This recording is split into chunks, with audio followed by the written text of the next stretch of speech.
Hello and welcome to today's webcast with Pagero, where CEO Bengt Nilsson will present the third quarter of 2023. After the presentation, there will be a Q&A, so if you have any questions, you can send them in via the form to the right. And with that said, I hand over the word to you, Bengt. Thank you very much, and good morning to all of you. We will present the first 9 months of 2023. It's gone quicker than we thought when we started it, and we're here now. And I will say first that the team of Pagerians have done an excellent job for the first 9 months, and I think you will see that in the numbers that will follow here. So welcome to this little webcast. Thank you. Okay, you know what we do. We do exactly this. We connect businesses with each other.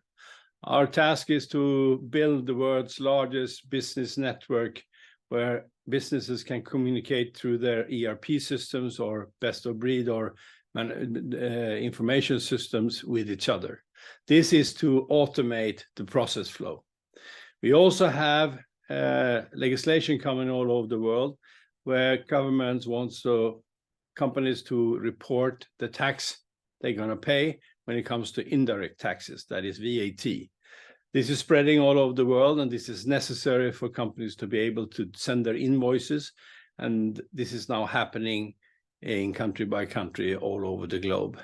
This is something that we take advantage of. We deliver this. We can do that seamlessly, and that helps our customers to have a very smooth way of reporting, a smooth way of doing business, and it's all about trade. So if we can do it easier, it is very good. When it comes to this, it's all about technology, and we are investing a lot in technology, as you see, and we will keep on doing that because we think this is a technology race. World is becoming more complicated. There are more demands from governments. There are more demands on data protection. There are more demands on safety and security, and Pagero is investing a lot in this to make things very safe, very accurate, and also very smooth to work with. That's where we are now, and we're going to continue to do that. If we look at the quarter, we are 850 people now. We are in 30+ countries where we have both local and global operation, and then we have customers over 140 countries. So we are fairly present all over the globe. We have R&D centers, as you know, in South America, in Central America, in Europe, in Scandinavia, and in Asia. These centers are combined and work together, and they are now building the world's leading product when it comes to business communication. You could say that with the launch of the new version, we are seeing the first phases of a LinkedIn for business, enterprises to enterprises, wherever they are in the world, they can communicate and they can do business with each other, smooth and easy. We have an NRR, to take some numbers here, of 122%. It's gone up. It's very good. I would say we're very proud about that. That means that companies are utilizing our products and they are expanding the use of our products.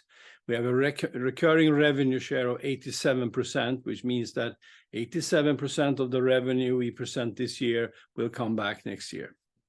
Gross margin, 87%. That is good, and a very low customer churn, 1.8. We believe that people are doing these investments because they're going to work with us for a very long time. So it's very important for us to have both an excellent product that comes from technology, but also an excellent supporting these companies in a very good way, especially in some cases in local language. So we have over 14 local languages that we today support with, and those are the leading languages of the planet. When it comes to CAC, for those of you who follow those metrics, it's 30x, which is also extremely good. And we had a growth of 21% in January-September when it comes to network growth, and we had also growth of 30% when it comes to customer growth. We should note when we talk about customer growth that a big company, mega company in the world could be one customer. The local bakery could also be one customer. So there's hiding a lot of supplier and buyer behind each customer connecting to the network. So the potential is enormous in this case. I want to reiterate also that our goal, our target for 2025, this is 3 years and we got the IPOs and we got the funding from you shareholders. And we said that we're going to spend those money over a period of 5 years to achieve an ARR of 1.5 billion Swedish crowns in 2025 and an EBITDA margin of 20%. We will do so. We are on the path to do that, and you will see that in the numbers that we follow here. Also, I want to say that we are building something that's going to be great for many, many decades. It takes some time. I know that people want to see profit now, not tomorrow. But if you believe that we can build something that can be sort of use of companies all over the planet for the next 10 to 20 years, then you should be a shareholder of Pagero. We are doing this job now, and we are performing as we have said.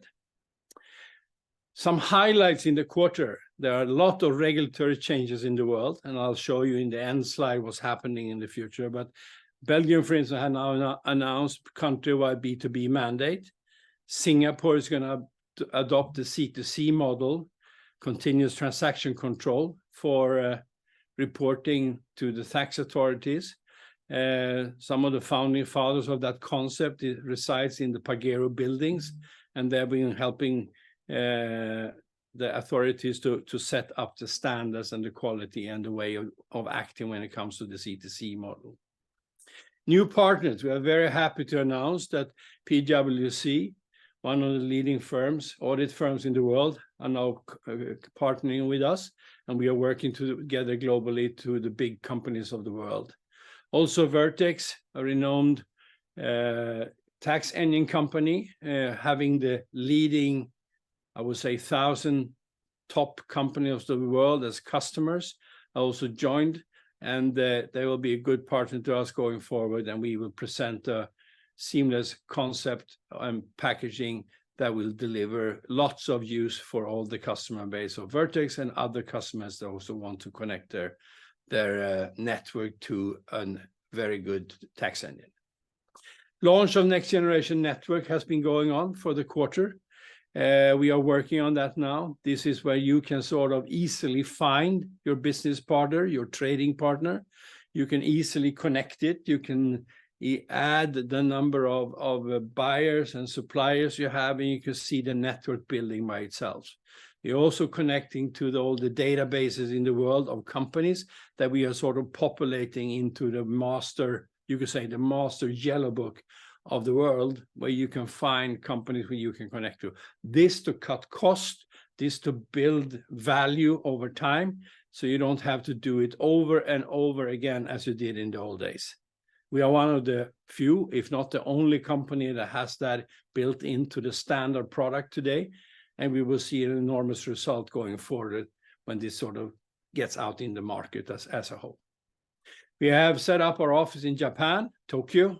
We have now a gentleman joining us there that's going to work with the Japanese companies to see to that they get a partner that they can play with outside of Japan.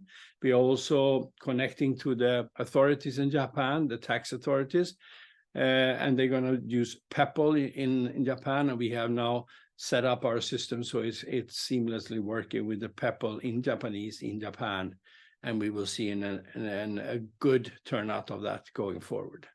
As we all know, Sweden is an exporting country, Norway exporting country, Finland exporting country, Germany exporting country, Japan exporting. I can go on.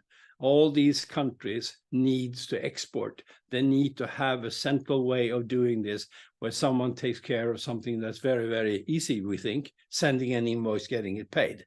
Now, it's the last mile, but sometimes you need to combine that with transport documents, order documents, payment documents, all this in one piece, in one bouquet, and that is what we are doing. Q3 highlights, we had a growth of 35%, adjusted for currency, it was 28%, 204 million. I was here when we turned over 204 million for the whole company for a full year. We now see we do that in a quarter, and we see this growing.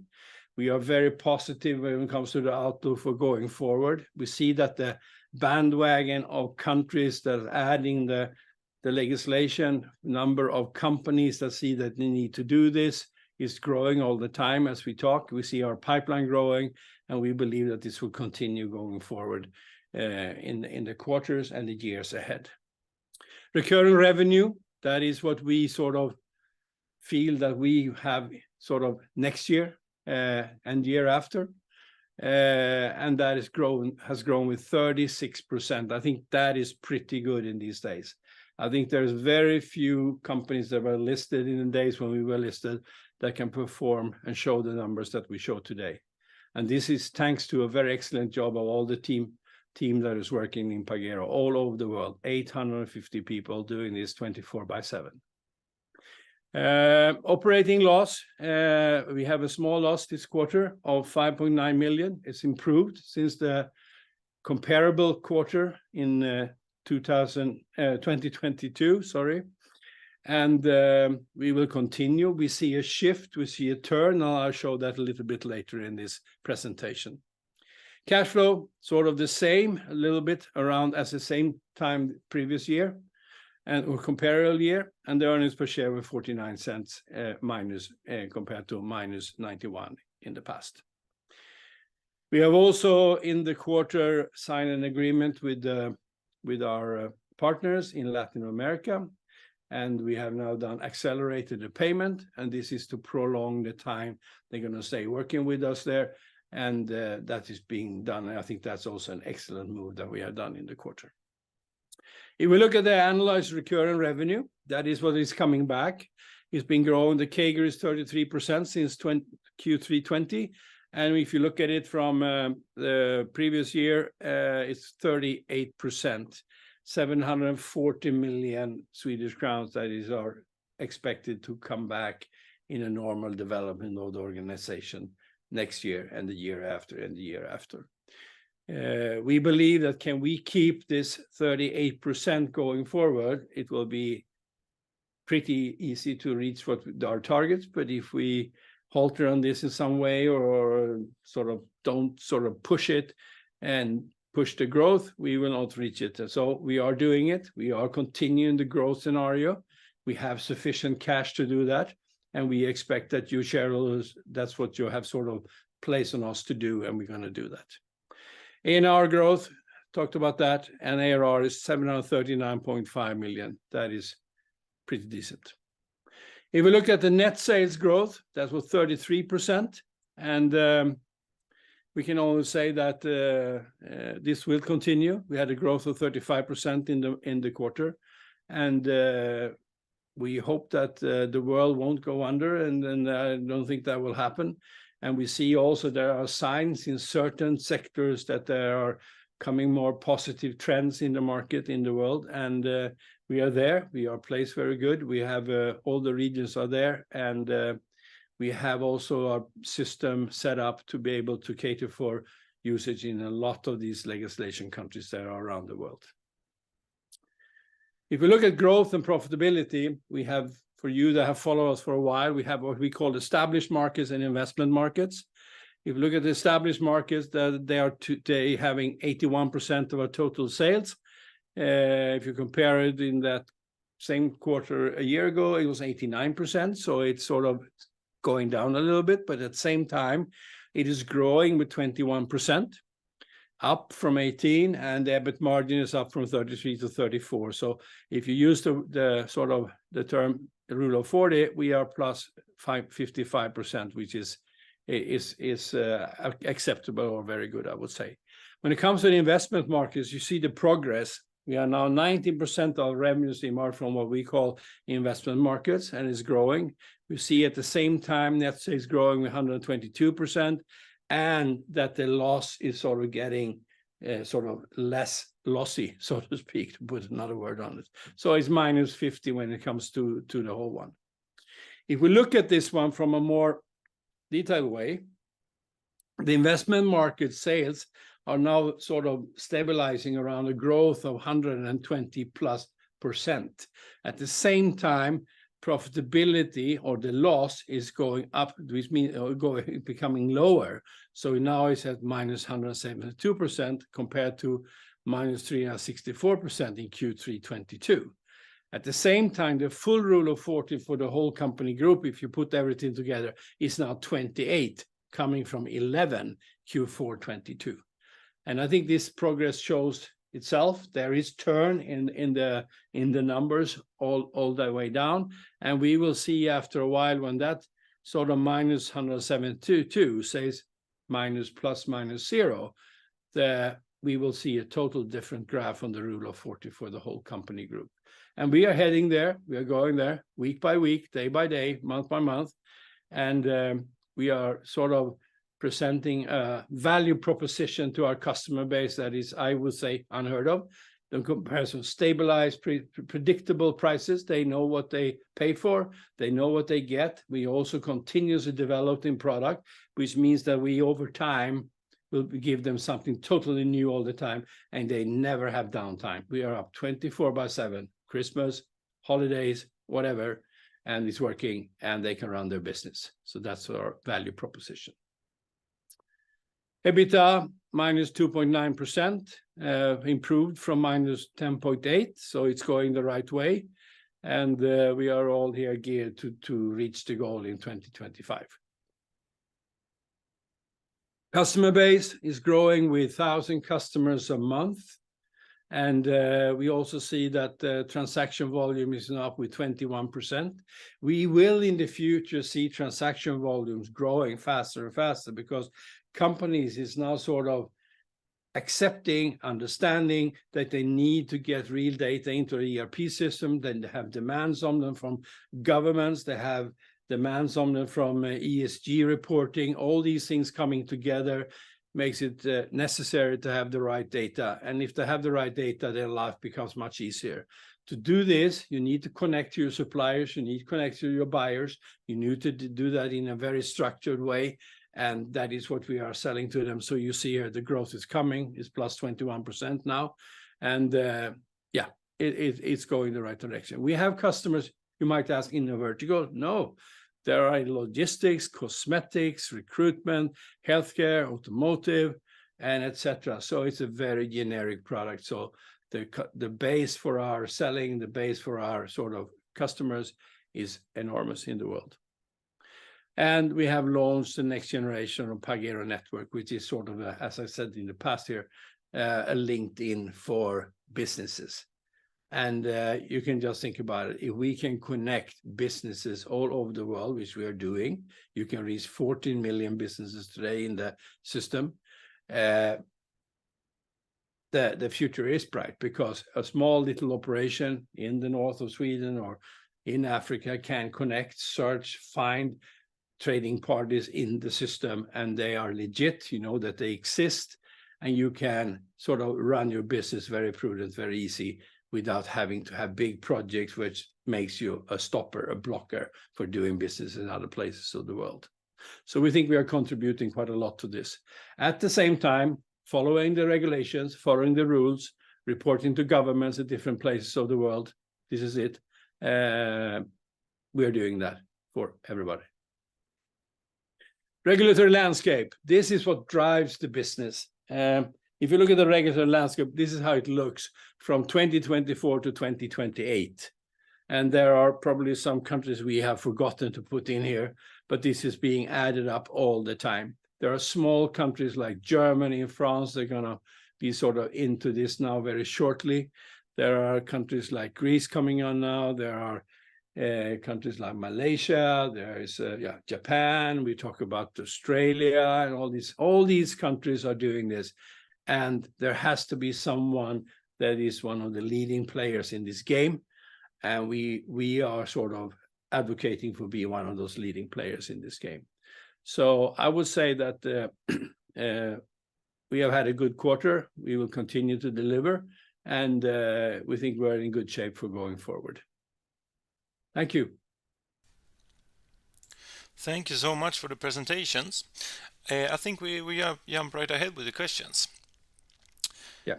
How has the reception been to the next generation of Pagero network? Are the customers behaving, for a lack of a better word, as you want? Yeah, the customer's behaving. It's we are doing this in a very structured way. We are launching it in markets where there is a high degree of maturity when it comes to digitalization. Read the Nordics, for instance. It will go quicker.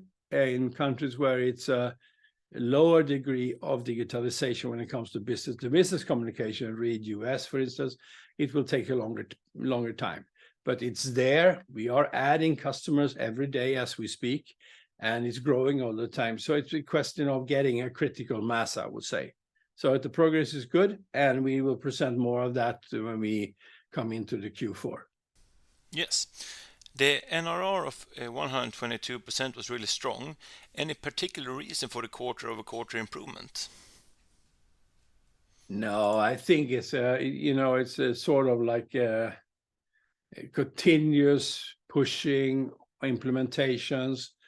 We sign a lot of deals. It takes quite a long time until everything is sorted out for the larger companies. The smaller ones goes much quicker. So when they sort of start transaction in the system, it starts aggregating, it starts spinning the wheel, so to speak. So I think it's more of a continuous good work from the organization. Could you comment on the alliance with PwC Business Advisor Service and the partnership with Vertex? What do you expect out of each one? We are partners. We first comment when it comes to PwC. We are partners towards their customers. We do both our parts. We work together. We are, as a team, very good. We are very knowledgeable when it comes to the country legalization part. They are, as we all know, good at business and accounting or whatever related to how your reporting should be done, processes.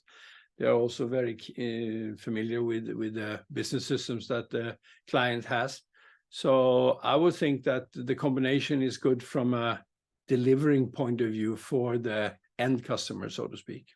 When it comes to Vertex, they are one of the leading players when it comes to tax engines in the world.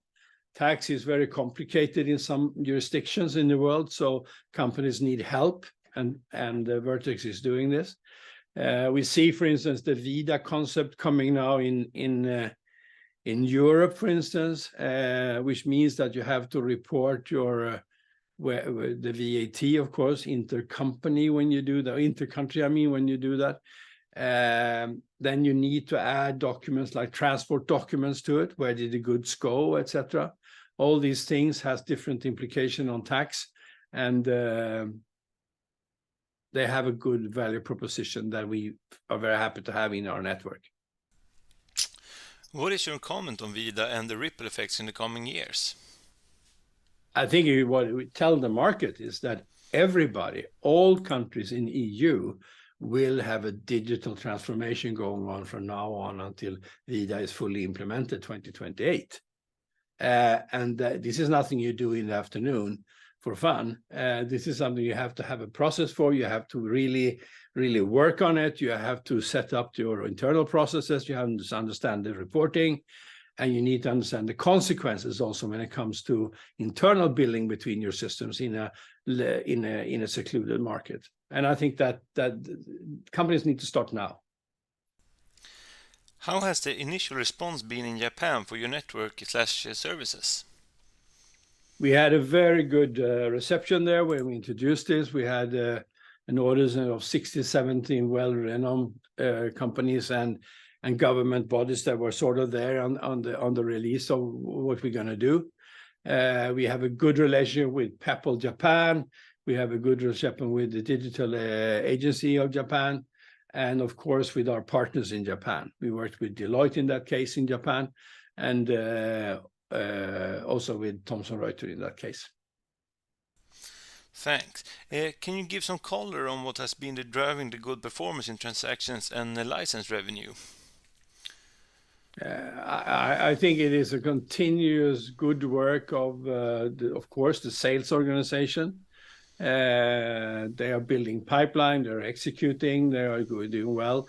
Then, of course, the delivery organization need to see that it's get up and running, that the projects are being sort of closed, and the customer can start transacting. And that's a continuous job that is being done of the organization. So even if we want to digitalize everything, it's all about people, you know. So in the end.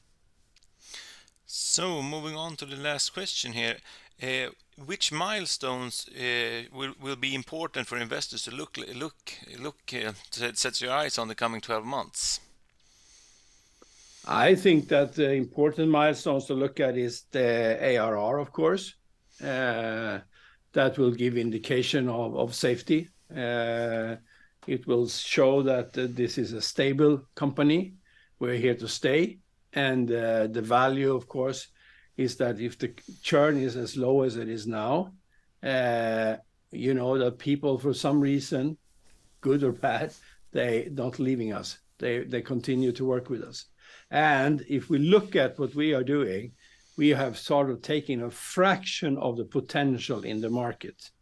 This is hard to understand. I know that, and we always predict this. But if you look at the tons of investments that are done in ERP systems all over the globe, and how much is put on really putting the right data into the systems, how much money is invested there, it's something that is wrong in that parameter. So everything that's digital should stay digital, should be transformed in network, like Pagero network, and should come into the ERP system. Everything will be better, everything will be cheaper, everything will be more business-oriented in the way we work, and you will have a much easier way of dealing with your information.